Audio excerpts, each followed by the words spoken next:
idol. Luluto tayo ng talbos ng smoking kahoy. Dahil matalino siguro. Oo, tama. Matalino ka kasi. Matalino ka kasi kaya sila naiingit sa'yo. Ayan, lalo kay Cara David, guys.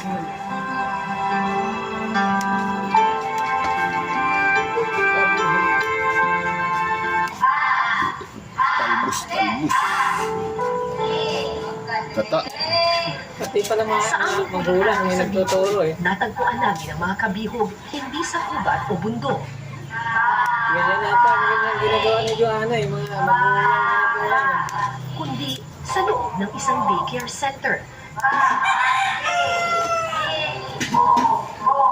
Batid nilang nagbabago na ang panahon at kailangan na nilang makipagsapalaran hindi lang sa gubat ng kalikasan, Mga kundi sa katutubo yata gubat yun ng eh. syudad.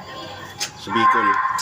Gusto ko pong madagdagan ulit po ang ating karangalan sa pagbabasa po. Yun lang po ang ano po. Nakita ko nyo kumaga yan. Gusto kong maabot. Ay, magpas na tricycle. lang po sa ating anak dayon po sa Tagbalik ko anak sa ko. rado, Hindi pa buti. po gaanong Magkabang nga ron. marunong bumasa. May simenteryo sa ito ng isin. May lumabas na bata. Aboy, Sa dulo ng may kamuting kahoy kayo, di ba kanina? sa Talbos. mga kabihog Wala ang na eh. kanilang mga mithiin at Ito ah. paboritong bagay Walang sa plastic. mundo. Ako, hindi nakako yan.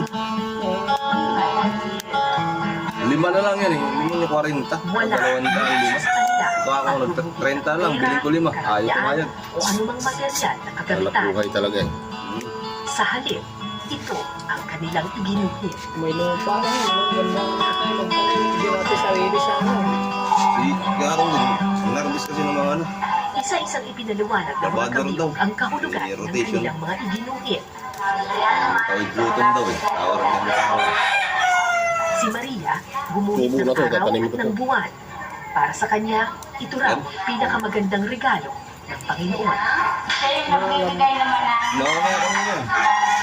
kaliwanagan. Sabi ko, So kasi yung nagbibigay sa tao, talbos lang kami sa malilim ang may ano lang ako. Balikan ko. kaisipan. Diyan mo lang ako pag nandito. Bibigyan ng kaliwanagan. Kapag Mga sanga-sanga lang to eh. liwanag mo,